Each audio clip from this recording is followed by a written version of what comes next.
History often makes us believe that the highest throne of an empire can only be claimed by those who are the most ruthless.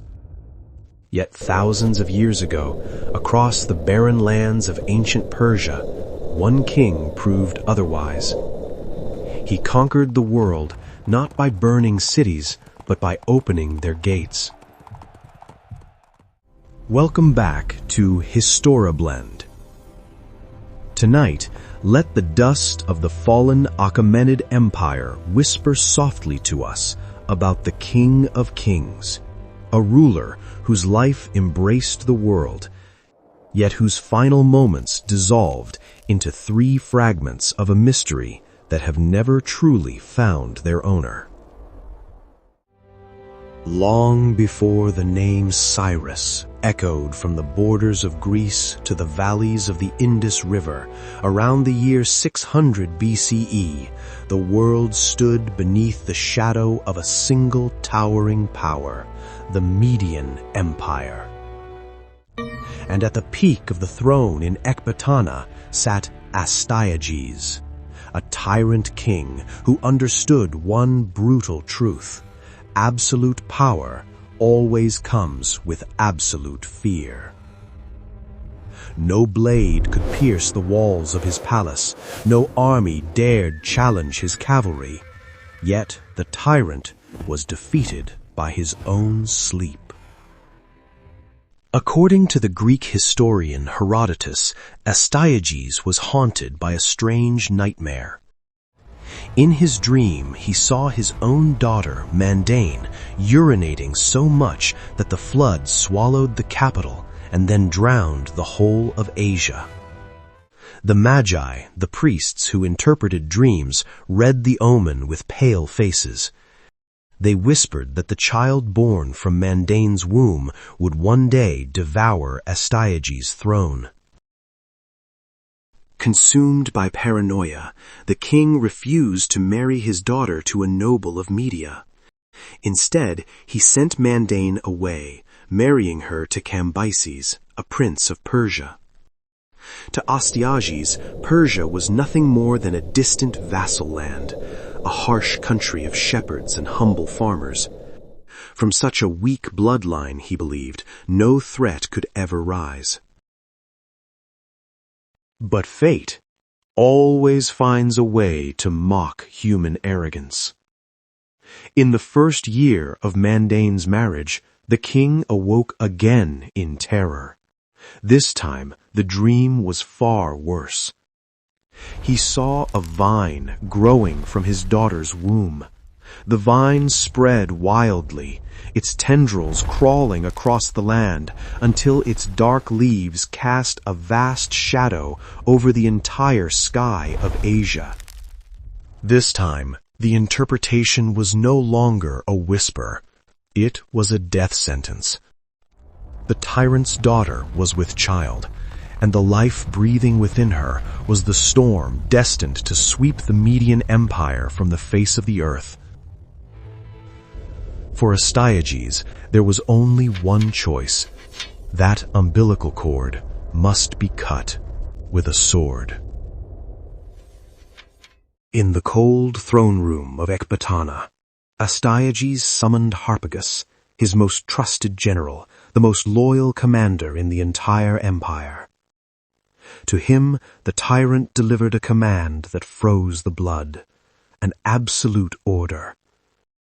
The newborn prince, the child born from his own daughter, must die. Yet even the sharpest sword can hesitate. Harpagus carried the red-faced infant away, but his courage faltered. He knew the child carried royal blood. If Astyages were to die one day and Mandane inherited the throne, it would be his own life demanded in payment for such a crime. Haunted by that possibility, the general chose to wash his hands of the prince's blood. Instead, Harpagus passed the task to a poor cattle herdsman named Mithridates, who lived in the harsh mountains to the north. The order was simple: Take the child to the most desolate hill. Leave him there to the cold and to the beasts. If the shepherd failed, the wrath of the empire would fall upon him. The shepherd carried the bundle with a broken heart. But when he arrived at his crumbling hut, death had already visited. His wife had just given birth. Their child had been born without breath. And in the suffocating silence of that grief, fate turned the wheel with cruel irony. The shepherd's wife, her tears still fresh, looked at the crying Persian prince in her husband's arms. Desperate, she begged him, "Let the living child stay. Let them raise him as their own." And so, history was quietly rewritten. Upon a bed of dusty straw, the prince, destined to inherit Persia, was dressed in the rags of a shepherd's son, while the shepherd carried his own lifeless child to the cold hilltop wrapped in royal silk, a sacrifice to sustain a lie for the tyrant king. That day, the Median Empire believed itself safe, never realizing that the storm they feared was now being raised with love, growing quietly in their own fields. For thousands of years, the story of the exchanged baby has been told again and again. But is it history or legend? A myth shaped by ancient storytellers to legitimize the destiny of a great conqueror? Like many figures of the ancient world, the line between fact and legend is often blurred by the dust of time. But one truth remains. The baby hidden beneath those ragged clothes would one day devour all of Asia, just as the tyrant had feared. Royal blood can never truly be washed away by the dust of the grasslands. 10 years passed. The shepherd boy grew with a gaze no peasant child should possess. Until one day, a simple children's game changed the course of history. The boy declared himself king in their game, but when the son of a Median noble refused to obey his command, the boy punished him without hesitation. That bold act dragged him straight before the throne of Ecbatana.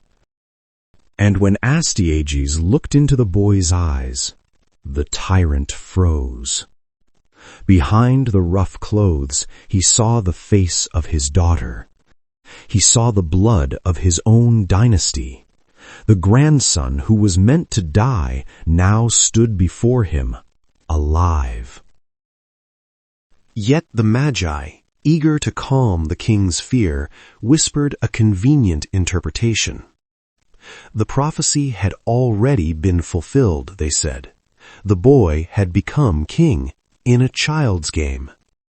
Therefore the omen was satisfied. He was no longer a threat. And so the boy, Cyrus, was allowed to live. He was sent back to Persia.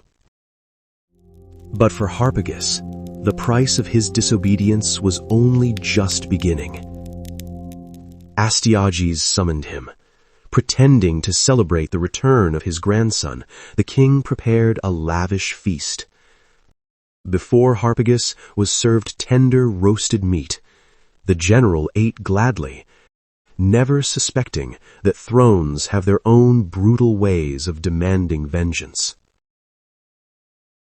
When the plate was empty, Astyages ordered a servant to uncover a silver dish, and in that moment, Harpagus's heart stopped.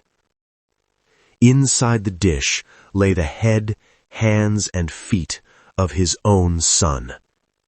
The flesh he had just eaten was his child, slaughtered by the command of his king. History remembers that moment as one of the darkest acts of the Median Empire. Harpagus did not scream. his soul had already been crushed beneath the terror of the tyrant. Instead, he bowed his head, gathering what little sanity remained, and he said quietly, "Whatever the king serves is a gift."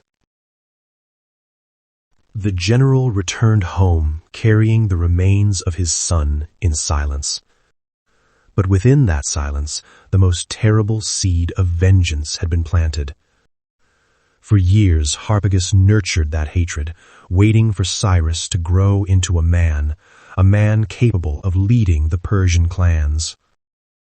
And when the time finally came, the general smuggled out a letter of rebellion, not carried by a mounted courier, but sewn carefully inside the belly of a dead hare, crossing the borders unnoticed. The message hidden within the rabbit's belly was simple: a call for Persia to rise and destroy the tyrant who had forced a man to eat his own flesh and blood. When the Persian armies finally took up arms, Astyages made the greatest mistake of his life. Blinded by arrogance, the tyrant appointed Harpagus himself to command the Median forces against the rebellion. He placed the sword of the empire into the hands of the very man whose soul he had shattered. And on the plains of Pasargadae, in the year 550 BCE, history did not witness a heroic clash of steel. The Median Empire collapsed from within, not by the crash of swords, but by the quiet weight of betrayal. In the middle of the battlefield, General Harpagus and the entire Median army lowered their weapons. They turned their backs on their king and marched beneath the banners of Persia. Astyages was overthrown with little resistance. The capital of Ecbatana fell into the hands of the former shepherd boy. Yet instead of executing the grandfather who once hunted him, Cyrus chose another path. He allowed the old tyrant to live. Astyages was placed in the palace, kept as an advisor, and allowed to grow old beneath the shadow of his own regrets. A punishment far more painful than death itself. News of Media's fall shook the ancient world. Far to the west, Croesus, the king of Lydia, known as the richest man on earth, felt his throne trembling. He marched east with his famed cavalry to crush Cyrus on the plains of Thymbra.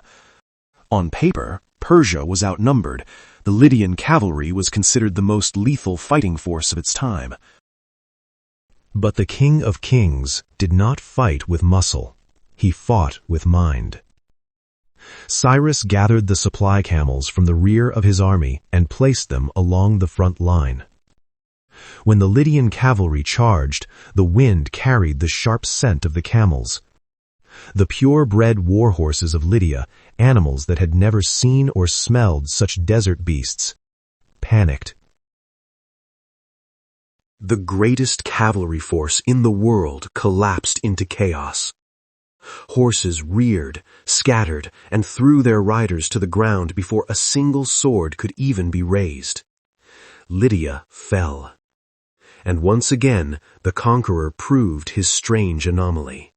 The proud Croesus was not crucified or burned alive.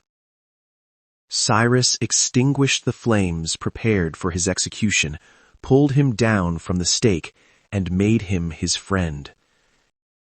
And slowly, the world began to realize this man was not building an empire through fear. He was binding the world with chains of mercy. If there was one city in the ancient world that laughed at the very idea of conquest, it was Babylon. This colossal city stood as a monument to human arrogance. Its outer walls were so vast and thick that chariots could race side by side along their summit. And as if those walls were not enough, nature itself guarded the city. The Euphrates River flowed through its heart, forming a colossal moat that no army could possibly cross. Behind towering bronze gates, the Babylonian elite celebrated. They drank wine, they danced beneath the glow of gold, convinced that the Persian storm gathering outside their walls could never touch them. But Cyrus never wasted the lives of his soldiers against stone walls. He always knew where to strike, not the stone, but the artery. Under the cover of night, as Babylon's vigilance drowned in wine and illusions of safety, the Persian army did not bring flaming arrows, they brought shovels.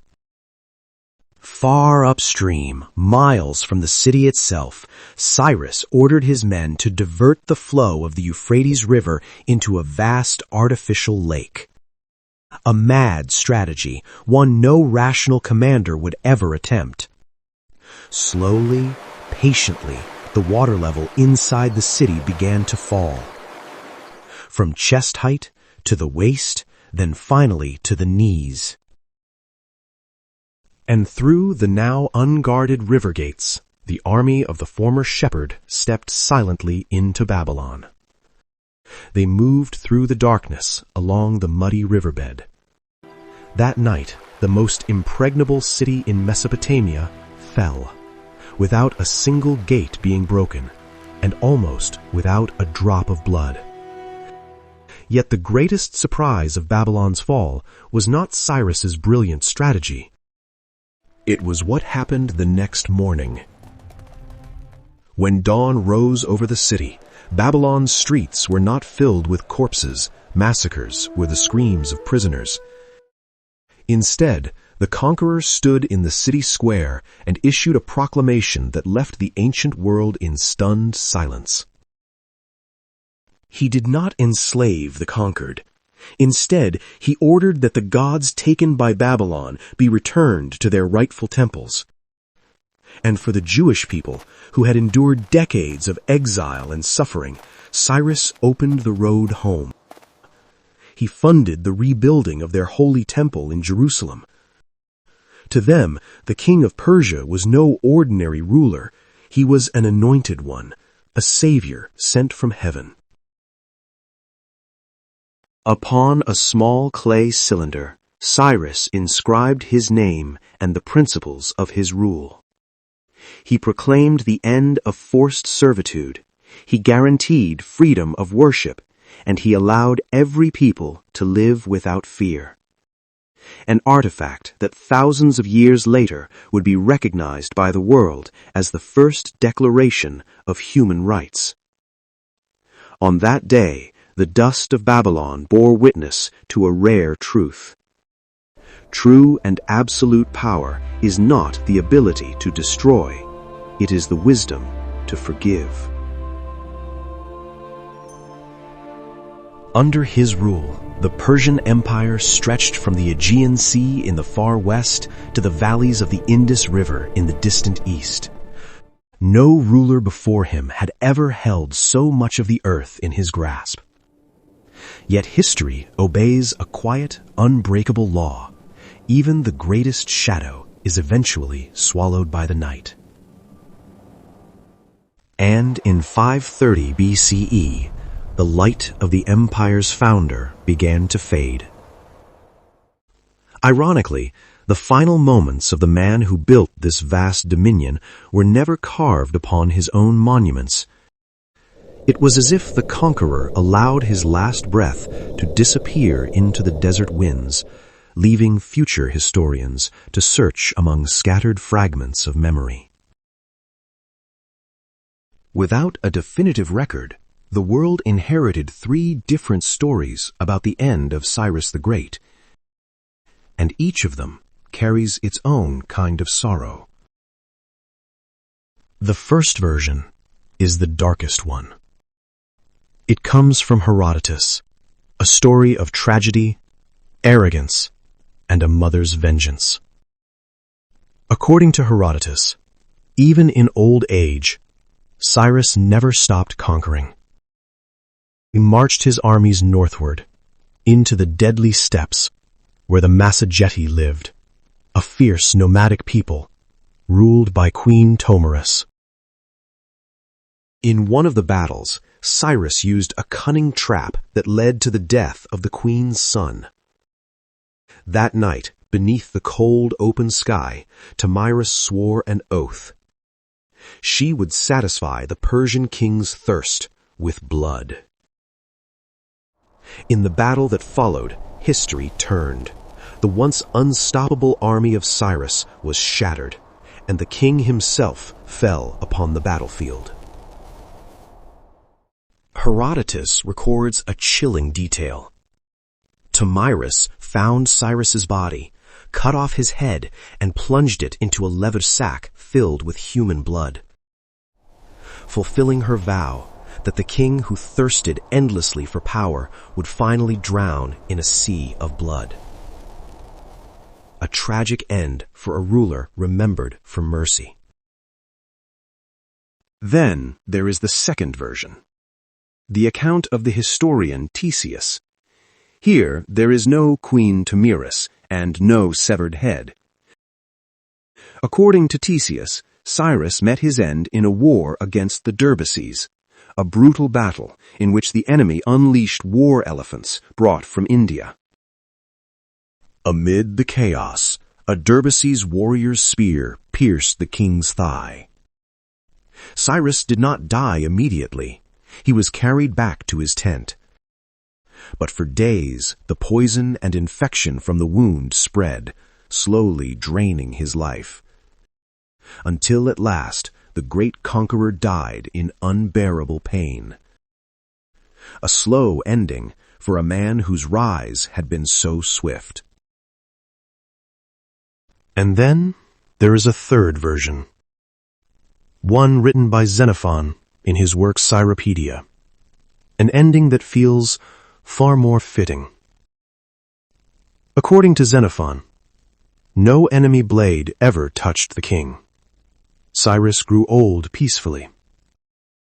At the end of his life, he lay upon his own bed, not surrounded by enemies, but by family and loyal companions. Before closing his eyes, the ruler of the world gave his final counsel. He asked his children to care for one another, and he reminded them that no power on earth lasts forever. Then, with a faint smile, he breathed his last breath in peace. A perfect ending for a philosopher who had been born a conqueror.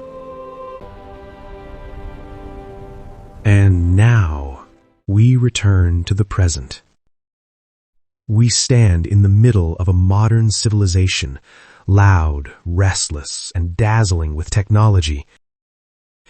We possess machines capable of reaching the stars, yet, ironically, we still spill blood over borders and beliefs. The story from Pasargadae offers us a quiet but powerful reminder from the past. Imagine this. 25 centuries ago, in an age when beheading enemies was considered glory and slavery was accepted as ordinary, there lived an absolute ruler who chose a completely different path. Cyrus the Great left us a costly lesson. True power is not measured by how many lives you can take, but by how many lives you choose to value. Cyrus commanded the strongest army on earth. He could have burned Babylon to the ground and crushed every nation beneath his feet. But instead, he chose to extend his hand. He proved that the strongest foundation of power is not fear, but tolerance. For a sword may bend a man's body, but only freedom and justice can bend his heart. And yet, history always finds a way to remind us of our fragility. The mighty Persian Empire, once thought invincible, eventually crumbled into dust beneath the hooves of other conquerors centuries later. But look at what remains. Not his sword, not his crown, but a small clay cylinder inscribed with the promise of freedom, the Cyrus cylinder. An enduring witness across millennia that beyond every throne and empire, what people remember most is the legacy of kindness. History is a broken mirror reflecting our own faces.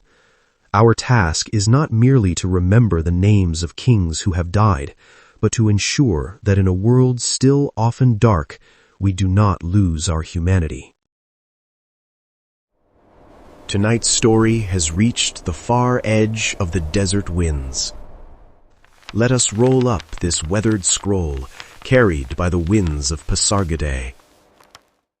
Thank you for sitting with us, listening to echoes of wisdom from the past in the quiet chamber of historaBlend.